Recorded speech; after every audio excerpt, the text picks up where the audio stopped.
Hello दोस्तों, Shri Hari classes में आप सभी का स्वागत है।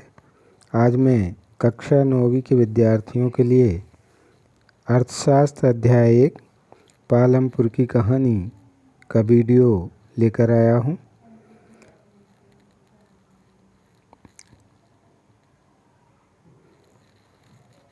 प्रश्न पहला है, भारत में जनगणना के दौरान 10 वर्ष में एक बार प्रत्येक गांव का सर्वेक्षण किया जाता है। पालमपुर से संबंधित सूचनाओं के आधार पर निम्न तालिका को भरिए। अवस्थिति क्षेत्र एक छोटा गांव जो एक बड़े गांव रायगंज और एक छोटे कस्बे शाहपुर से जुड़ा हुआ है, यानी गांव की स्थिति इसमें बताई गई है। गांव का कुल क्षेत्र 166 हेक्टेयर है। प्रश्न दूसरा है, खेती की आधुनिक विधियों के लिए ऐसे अधिक आगतों की आवश्यकता होती है जिन्हें उद्योगों में विनिर्मित किया जाता है। क्या आप सहमत हैं? इसका आंसर होगा हाँ, हम सहमत हैं कि आधुनिक कृषि तकनीकी के लिए अधिक साधनों की ज़रूरत होती है जो उद्योगों में बनाए जाते हैं। ज़्यादातर आधुनिक कृषि आगतों जैसे नलकूप, रासायनिक उर्वरक, कीटनाशक आदि का उत्पादन उद्योगों में किया जाता है। इससे यह पता चलता है कृषि एवं उद्योग एक दूसरे पर सामूहिक रूप से निर्भर हैं। दोनों एक दूसरे के सहायक एवं पूरक हैं। यदि एक में विकास होता है तो दूसरा उससे अधिक पीछे नहीं रहेगा। प्रश्न तीसरा है, पालमपुर में बिजली के प्रसार ने किसानों के किस प्रकार मदद की है? अब इसका उत्तर हो जाएगा, पालमपुर में बिजली के प्रसार ने किसानों की निम्नलिखित प्रकार से मदद की है। नंबर 1, विद्युत प्रकाश पंखे, प्रेस एवं मशीनों ने किसानों के घरेलू कार्यों में मदद की है। अधिकांशतः इनको हम शहरी क्षेत्र में भी उपयोग करते हैं, जैसे प्रकाश के लिए विद्युत बल्ब, पंखे, प्रेस, ये सब शहरी क्षेत्र में भी उपयोग करते हैं और गांव में भी इनका उपयोग होता है। सिंचाई की उपयुक्त विधि नलकूपों एवं पंपिंग सेट को बिजली द्वारा चलाया जाता है। तीसरा है, कृषि उपकरण जैसे हार्वेस्टर, थ्रेशर आदि ने किसानों की सहायता की है। चौथा है, बिजली का उपयोग गाँव में प्रकाश के लिए किया जाता है। प्रश्न चौथा है, क्या सिंचित क्षेत्र को बढ़ाना महत्वपूर्ण है और क्यों? उत्तर, सिंचित क्षेत्र को बढ़ाना अत्यंत महत्वपूर्ण है। इसके महत्व के लिए हम निम्न बिंदुओं के आधार पर समझ सकते हैं। पहला है, पौधों का जन्म। उनका विकास फूलना, फलना, मिट्टी, जल और हवा के कुशल संयोग पर निर्भर करता है। अगर ये सारी परिस्थितियाँ उपलब्ध रहती हैं तो वनस्पति विकसित होती है। यदि सिंचाई की असुविधा के कारण जल प्राप्त नहीं होता तो फसल सूख जाएगी। यदि लगातार जल की कमी रहे तो अकाल का भय हो जाता है। तीसरा, सिंचाई की सुविधा प्राप्त भूमि के टुकड़े में कृषि उत्पादन असिंचित भूमि के टुकड़े के उत्पादन से अधिक होता है। यानी जहाँ पर सिंचाई की जाती है वहाँ उत्पादन ज़्यादा, और जहाँ असिंचित रहता है, बिना सिंचाई के रहता है, वहाँ पर उत्पादन कम होता है। कृषि उत्पादन में वृद्धि के लिए सिंचित क्षेत्र महत्वपूर्ण ही नहीं बल्कि आवश्यक भी है। प्रश्न पाँचवा है, पालमपुर के 450 परिवारों में भूमि के वितरण की एक सारणी बनाइए। प्रश्न पाँचवा, पालमपुर के 450 परिवारों में भूमि के वितरण की एक सारणी बनाइए। उत्तर है, पालमपुर गांव के 450 परिवारों में भूमि के वितरण की सारणी। पहला है परिवार और भूमि का वितरण, दूसरा भाग। तो 150 जो संख्या है ये भूमिहीन किसान हैं, अधिकतर दलित वर्ग है। 450 परिवार जो हैं वो 2 हेक्टेयर से कम के किसान हैं और 60 परिवार ऐसे हैं जो 2 हेक्टेयर से अधिक भूमि के टुकड़े पर कृषि कार्य करते हैं। इस तरह से भूमि का वितरण है। प्रश्न 6वां है, पालमपुर में खेतीहर श्रमिकों की मजदूरी न्यूनतम मजदूरी से कम क्यों है? यानी वहाँ के मजदूरों की मजदूरी कम क्या है, क्यों है, इसको बताना। उत्तर, पालमपुर में श्रमिकों की मजदूरी न्यूनतम मजदूरी से कम होने के निम्नलिखित कारण हैं।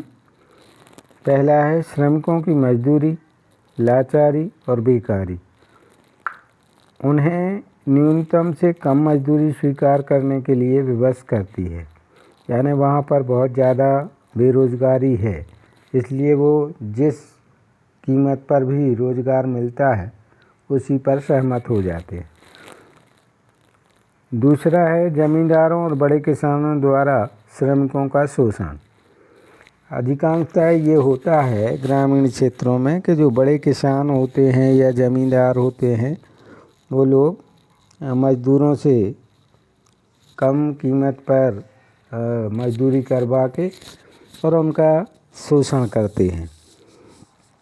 तीसरा है आवश्यक मात्रा में रोज़गार का उपलब्ध न होना। यानी जितने लोगों के लिए काम चाहिए उतना काम वहाँ पर उपलब्ध नहीं है, इसलिए कम कीमत पर उनको मजदूरी करना पड़ती है। न्यूनतम मजदूरी अधिनियम का देहातों में लागू न किया जाना। यही कारण है कि गरीब मजदूर को जो कुछ भी मजदूरी दी जाती है उसे वह अपने भाग्य विधाता का वरदान मानकर या समझकर ले लेता है।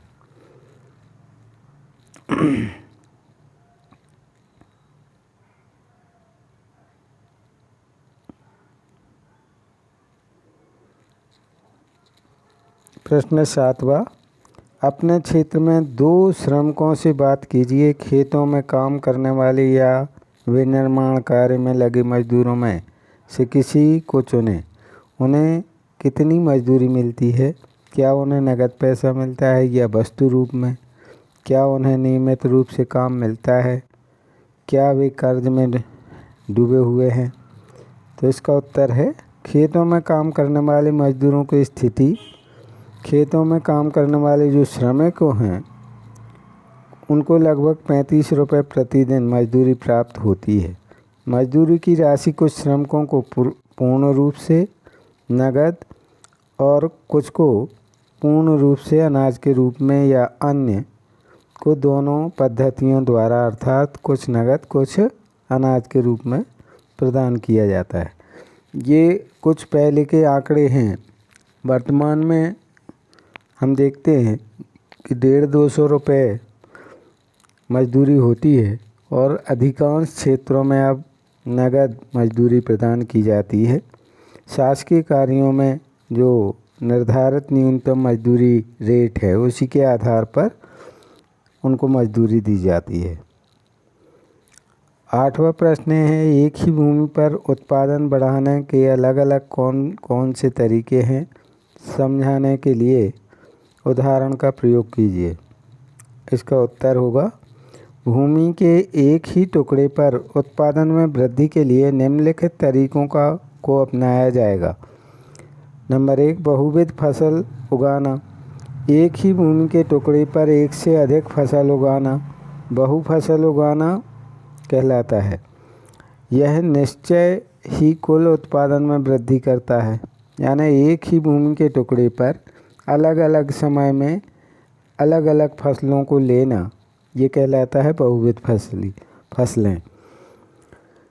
आधुनिक कृषि उपकरणों में तकनीकी का ज्ञान उपयोग HYV बीजों, ट्रैक्टर, नलकूप, हार्वेस्टर, थ्रेशर, रासायनिक उर्वरक, कीटनाशक का उपयोग एक ही भूमि के टुकड़े पर उत्पादन में वृद्धि करता है। यानी आधुनिकतम जो कृषि यंत्र हैं, खाद हैं, बीज हैं, इनका उपयोग करने से भी उत्पादन में वृद्धि संभव है। तो दो कारण ये हो गए, एक तो बहुविध फसलों को अपनाना और दूसरा आधुनिकतम कृषि यंत्रों बीजों का उपयोग करना।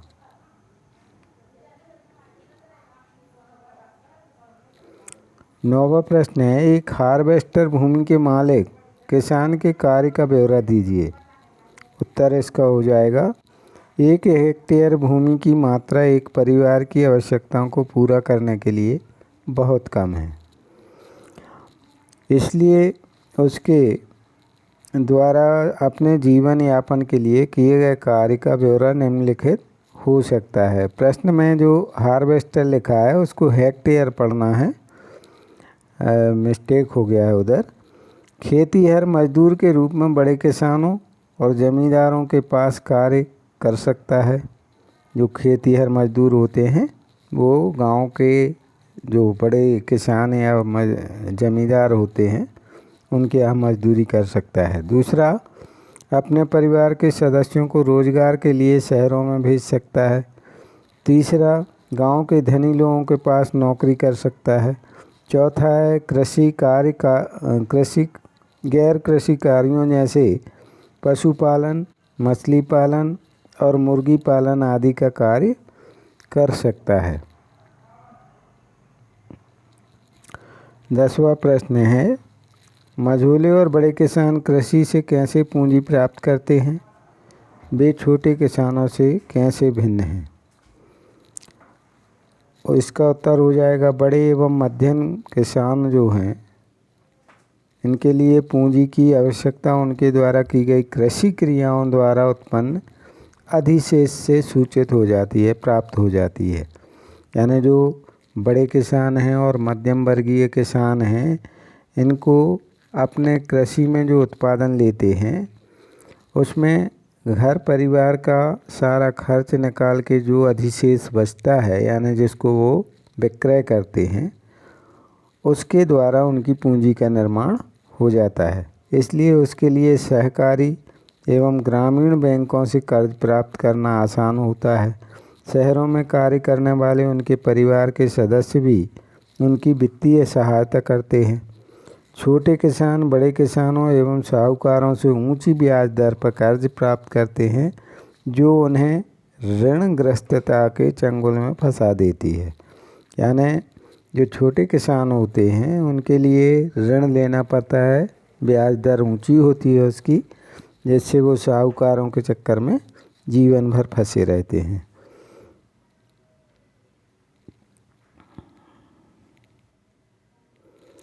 प्रश्न 11वां है, सविता को किन शर्तों पर तेजपाल सिंह से ऋण मिला है? क्या ब्याज की कम दर पर बैंक से कर्ज मिलने पर सविता की स्थिति अलग होती?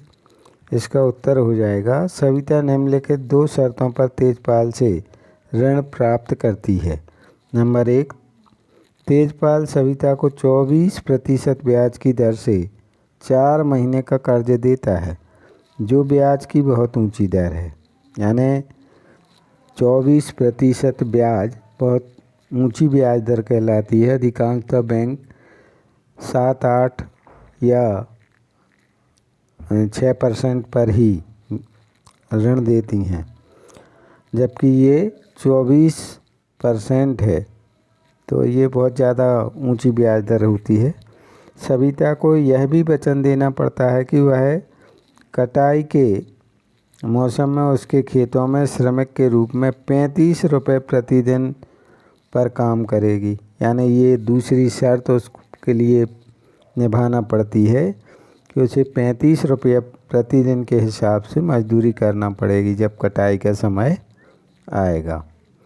प्रश्न 12वां है, अपने क्षेत्र के कुछ पुराने निवासियों से बात कीजिए और पिछले 30 वर्षों में सिंचाई और उत्पादन के तरीकों में हुए परिवर्तनों पर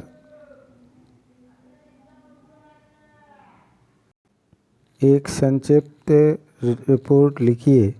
इसका उत्तर हो जाएगा, अपने क्षेत्र के कुछ प्रतिष्ठित व्यक्तियों से बात करने के पश्चात सिंचाई के साधनों में विकास की प्रक्रिया का ज्ञान हुआ, जो इस प्रकार है। प्राचीन काल में सिंचाई के लिए कुओं का इस्तेमाल किया जाता था। दूसरा है सिंचाई के लिए पानी की प्राप्ति रहट, चरस या ढेकली द्वारा की जाती थी। तीसरा है तालाब और नदी नाले के पानी का उपयोग सिंचाई के लिए किया जाता था। चौथा है स्वतंत्रता प्राप्ति के पश्चात सिंचाई की पद्धतियों में क्रांतिकारी परिवर्तन किए गए। इसके अनुसार पंपिंग सेट, नलकूप आदि का उपयोग पर्याप्त मात्रा में सिंचाई के लिए किया जाने लगा। प्रश्न 13वां है, आपके क्षेत्र में कौन कौन से गैर कृषि उत्पादन कार्य हो रहे हैं, इनकी संक्षिप्त सूची बनाइए। उत्तर हो जाएगा, हमारे ग्रामीण क्षेत्रों में किए जाने वाले गैर कृषि उत्पादन कार्य निम्नलिखित हैं। पहला है पशुपालन, मुर्गी पालन और मछली पालन। ये ग्रामीण और शहरी दोनों क्षेत्रों में किए जाते हैं। दूसरा है कुछ शिक्षित लोगों द्वारा नर्सरी, पाठशाला और प्राथमिक शिक्षा के लिए पाठशाला की स्थापना की गई है, ये दूसरा हो जाएगा। तीसरा है गन्ने से गुड़ और चीनी तैयार किया जाना। ये भी काम प्राचीन काल से चला आ रहा है और आज बड़े स्तर पर होने लगा है। तीसरा है खेतों में उत्पादित सब्जी फलों का शहरी बाज़ारों में बेचा जाना। ये भी काम पहले से चल रहा है। खेतों में जो उत्पादित सब्जी और फल होते हैं उनको आसपास के बाज़ारों में या शहरों में ले जाकर बेचा जाता है। अगला है गांव से दूध एकत्र करके दूर की जगह दूध पड़ना है उसको, गांव से दूध एकत्र करके शहरों में आपूर्ति करना, यानी डेयरी उद्योग जो बहुत छोटे स्तर से शुरू होता है और बड़े स्तर तक चलता है।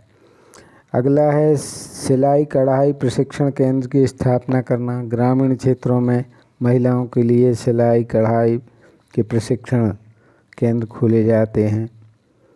फिर है शिक्षित लोगों को कंप्यूटर का प्रशिक्षण देना। आजकल स्किल डेवलपमेंट के अंतर्गत प्रधानमंत्री की ये योजना है, इसके अंतर्गत बहुत सारे कंप्यूटर सेंटर खोले गए हैं ग्रामीण क्षेत्रों में और कंप्यूटर में प्रशिक्षण दिया जाता है इनके माध्यम से।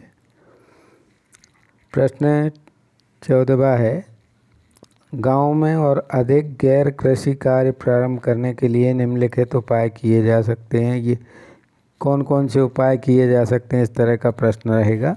तो उत्तर हो जाएगा, गांव में और अधिक गैर कृषि कार्य शुरू करने के लिए निम्नलिखित उपाय किए जा सकते हैं। नंबर 1, परिवहन का विकास करके गांव और शहरों के बीच संकल्प और उत्तम सड़क बनवाकर गांव से संकल्प की जगह संपर्क पड़े। गांव और शहरों के बीच संपर्क और उत्तम सड़क बनवाकर गांव से कृषि का अतिरिक्त उत्पादन शहरों में भेजा जा सकता है। दूसरा है इसी प्रकार शहरों से गांव के लिए आवश्यक वस्तुएं मंगाई जा सकती हैं। तीसरा है संचार के विकास द्वारा गांव को देश और विदेश से जोड़ा जा सकता है। अगला है सरकार द्वारा गांव में उद्योग धंधे स्थापित किए जा सकते हैं।